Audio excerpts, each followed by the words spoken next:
नमस्कार और जय जोहार दोस्तों, मैं हूं मनोज कुमार और आज की इस वीडियो में आप सभी का स्वागत है।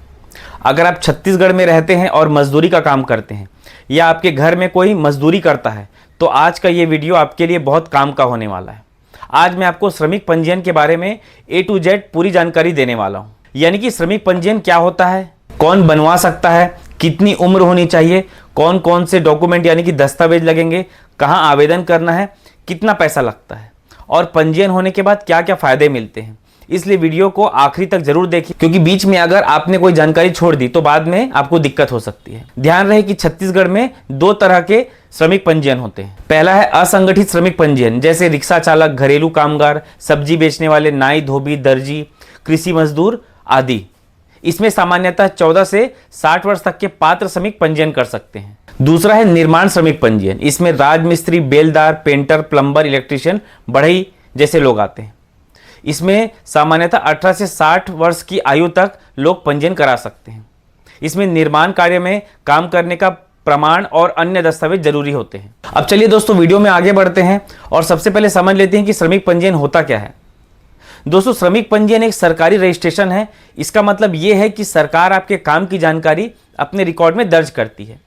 इसके बाद अगर सरकार की तरफ से किसी योजना का फायदा दिया जाता है तो पात्र लोगों को उसका लाभ मिल सकता है। अब बात करते हैं कि छत्तीसगढ़ में कौन कौन से श्रमिक पंजीयन करवा सकते हैं। इसमें आते हैं राजमिस्त्री, बेलदार, मजदूर, पेंटर, प्लम्बर, इलेक्ट्रीशियन, बढ़ई, टाइल्स लगाने वाले, लोहे का काम करने वाले, सड़क निर्माण का काम करने वाले, भवन निर्माण में काम करने वाले, घरेलू कामगार, कृषि मजदूर, रिक्शा चालक, ठेला चलाने वाले, सब्जी बेचने वाले, नाई, धोबी, दर्जी और दूसरे असंगठित क्षेत्र में काम करने वाले जितने भी श्रमिक हैं। अगर आपको अपने काम को लेकर थोड़ा भी संदेह है तो अपने नजदीकी श्रम कार्यालय या लोक सेवा केंद्र में जाकर आप जानकारी ले सकते हैं। अब बात करते हैं उम्र की। अगर आप निर्माण श्रमिक का पंजीयन करवा रहे हैं तो आपकी उम्र कम से कम 18 साल और ज्यादा से ज्यादा 60 साल होनी चाहिए। अगर असंगठित श्रमिक पंजीयन की बात करें तो कई मामलों में 14 साल से 60 साल तक के पात्र लोगों का पंजीयन किया जाता है। इसलिए आवेदन करने से पहले यह जरूर देख लें कि आप किस श्रेणी में आवेदन कर रहे हैं। अब बात करते हैं कौन कौन से दस्तावेज लगेंगे। आमतौर पर इन दस्तावेजों की जरूरत पड़ती है, जैसे Aadhaar card, mobile number, passport size photo, bank passbook, ration card अगर आपसे मांगा जाए तो, निवास प्रमाण पत्र, पहचान पत्र, आयु का प्रमाण, काम करने का प्रमाण, निर्माण श्रमिक के लिए काम का प्रमाण या ठेकेदार का प्रमाण पत्र जहां जरूरी हो वहां पे लगेगा। कई बार अलग अलग जिले में कुछ अतिरिक्त दस्तावेज भी मांगे जा सकते हैं। इसलिए आवेदन करने से पहले एक बार जानकारी जरूर ले लें। अब ज्यादातर लोगों के मन में सवाल आता है कि आवेदन कहाँ होगा। इसके लिए आपके पास कई तरीके हैं। पहला तरीका है अपने नजदीकी लोक सेवा केंद्र या CSC सेंटर पर जाएं। दूसरा तरीका है अपने जिले के श्रम विभाग के कार्यालय में आप जाकर आवेदन दे सकते हैं। अगर ऑनलाइन सुविधा उपलब्ध है तो वहां से भी आवेदन किया जा सकता है। आवेदन की पूरी प्रक्रिया क्या है, चलिए इसे समझते हैं। सबसे पहले अपने सारे डॉक्यूमेंट्स तैयार कर लीजिए। उसके बाद लोक सेवा केंद्र या श्रम कार्यालय में जाइए, वहां आपका आवेदन भरा जाएगा। आपके दस्तावेज जांचे जाएंगे, जहां आपके पूरे दस्तावेज यानी कि डॉक्यूमेंट्स चेक किए जाएंगे। अगर सब कुछ सही पाया जाता है तो आपका आवेदन स्वीकार कर लिया जाएगा। इसके बाद विभाग द्वारा जांच की जाएगी। जांच कंप्लीट होने के बाद आपका श्रमिक पंजीयन तैयार हो जाएगा। अब बात करते हैं इसके लिए पैसा कितना लगता है। ये सवाल बहुत सारे लोग पूछते हैं। अगर आप CSC या लोक सेवा केंद्र से आवेदन करवाते हैं तो वहां सिर्फ आपसे सेवा शुल्क लिया जा सकता है, लेकिन सरकारी नियमों के अनुसार जो भी शुल्क होगा वही लिया जाएगा। अगर कोई जरूरत से ज्यादा पैसा मांगता है तो उसकी शिकायत भी आप कर सकते हैं। अब बात करते हैं कि श्रमिक पंजीयन बनने के बाद क्या क्या फायदे आपको मिल सकते हैं।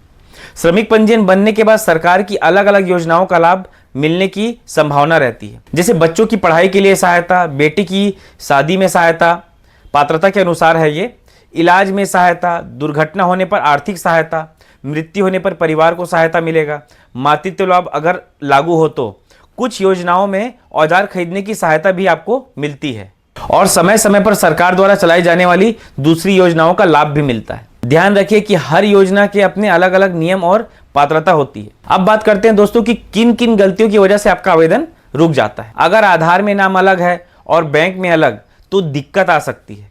अगर मोबाइल नंबर बंद है तो परेशानी आ सकती है। अगर आपके जो डॉक्यूमेंट्स है वो अधूरे हैं तो आवेदन आपका वापस हो सकता है। अगर आपने गलत जानकारी भर दी तो आवेदन आपका रिजेक्ट हो सकता है। इसलिए आवेदन हमेशा सही जानकारी के साथ भरें। और आप सभी भाइयों के लिए एक जरूरी सलाह, बहुत से लोग किसी दूसरे के कहने पर गलत जानकारी भर देते हैं।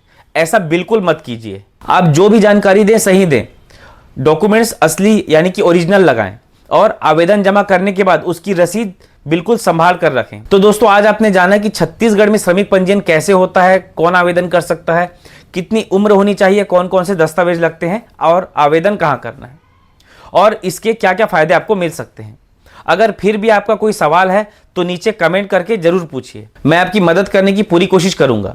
दोस्तों, अगर वीडियो पसंद आया हो तो इसे लाइक जरूर करें, अपने दोस्तों और परिवार के साथ उसे शेयर भी करें और ऐसे ही छत्तीसगढ़ की सरकारी योजनाओं और जरूरी जानकारी के लिए हमारे चैनल को सब्सक्राइब करना बिल्कुल मत भूलिए। तो दोस्तों, मिलते हैं अगले काम की वीडियो में। धन्यवाद।